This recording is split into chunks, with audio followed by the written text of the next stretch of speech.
The story is about a saint known as Sombari Maharaj. Sombari derived from Somvar. Somvar is Monday. So, a saint who used to have a Bhandara every Monday was referred as Sombari Maharaj. The peculiar thing about the stories of saint is that they convey more and speak less.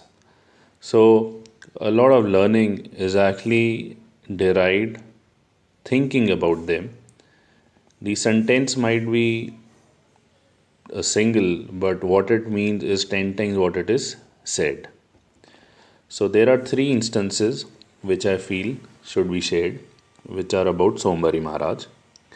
Sombari Maharaj always used to think or always said that whatever is destined would happen, and we are here so that we are able to have the result of our karmas. It happened once that Sombari Maharaj's foot was in a very bad shape. It was really bruised.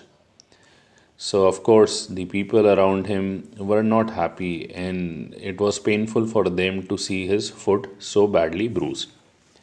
So, a lot of people used to come, doctors used to come, and they used to tell, let me do something about it, let me clear the wound, let me have a bandage around it.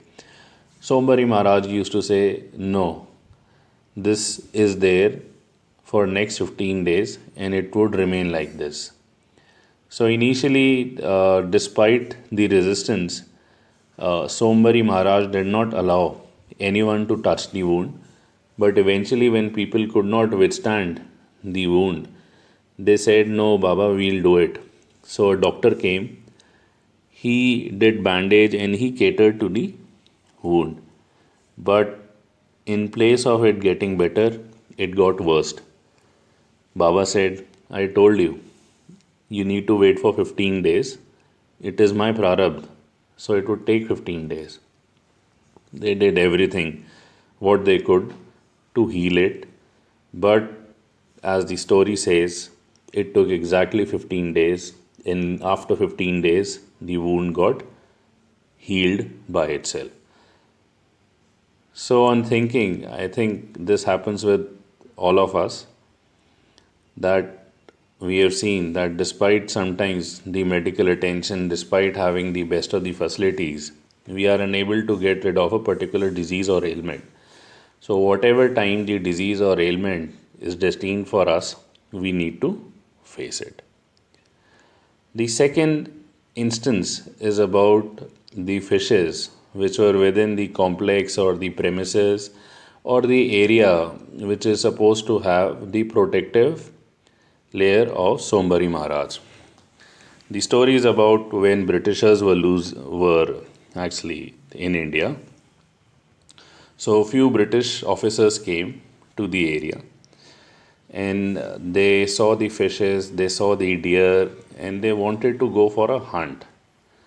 But this particular area, which was under the protective layer of Sombari Maharaj, the hunting was not allowed there. But the Britishers tried to catch fishes in the lake and hunt the deers. So, despite their trying to catch the fishes never came near the net, and their all efforts to catch a deer went futile. So, when after trying it for the day, when they came back, they were themselves amazed that how come we were not able to catch anything when our resolve was to get something. Then one of the people said, this particular area is under a saint, Sombari Maharaj. The hunting is not allowed, and it is surely the effect of the saint's miraculous power, which is why we are unable to hunt. So the British officer, quick to realize the truthness of the statement, went to Sombari Maharaj and said, apologize for it. Sombari Maharaj said, this is a restricted area and it's a sin to hunt. You should, as a remorse, you should feed the fishes. So the story says the Britisher gave asked his people to give jalebis to fishes, but what happened? Fishes used to come near the food. They used to smell, but they never ate it. The Britisher again went to the Sombari Maharaj and said, "This is the thing which has happened." So Sombari Maharaj said, "You have delegated it to people who have no faith either in Dharma or in non violence. If you do it yourself because there is faith in you, fishes would come and eat it." And needless to say, when he did himself, the fishes did it. The learnings are many. My learning is the intent with which we give food to animal is understood by the animal, and animals accordingly decide to go for it. And plus, these are the animal which were in the proximity of the great saint. So they were not animals. Probably they were advanced souls, and they understood what should be had and what should not be had. The third incident is Sombari Maharaj once gave two potatoes to a bhakt and said, "Eat these two potatoes."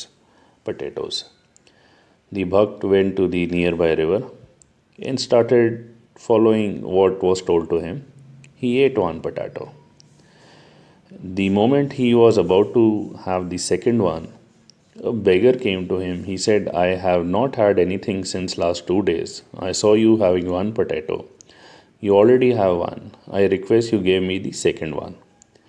The Bhakt was a gentle man and he gave the second potato to him. Afterwards, he went to Sombari Maharaj. Sombari Maharaj said, "Have you had both the potatoes?" Bhakt narrated the story that this is what happened. Sombari Maharaj said, "When I said you to have both the potatoes, you should have had it. But maybe the God had different idea, so let it be." The writer of the story said the two potatoes were actually the spiritual wealth and material wealth given to the Bhakt. And in due course, the Bhakt, which had the initial potato, grew leaps and bounds in terms of material wealth. We can only imagine what would be the state of the beggar with the passage of time. So probably he was a spiritual gainer, the beggar, and this Bhakt was a material gainer. The story does not end there. There are numerous instances within the life and times of Sombari Maharaj. One such incident happened in the life and time of Neem Karoli Baba also. One day, the ashram for the Neem Karoli Baba ashram gate in Kenchi were being locked down at the night. A man came. He said, "I was just going through the nearby area. My car has broken down. Can I have some light, lantern or torch?" So the person who was closing the gate gave the lantern. The man said, "I'll just give it to you within 10 minutes. After 10 minutes, and he gave the torch back. Next day, Neem Karoli Baba asked the person who was locking, "Did someone came last night asking for a torch?" He narrated the instance. Yes, it happened. Neem Karoli Baba said, "It was Sombari Maharaj. You should have allowed him in and given some prasad to him." So the stories, the instances are actually nothing but mysticism.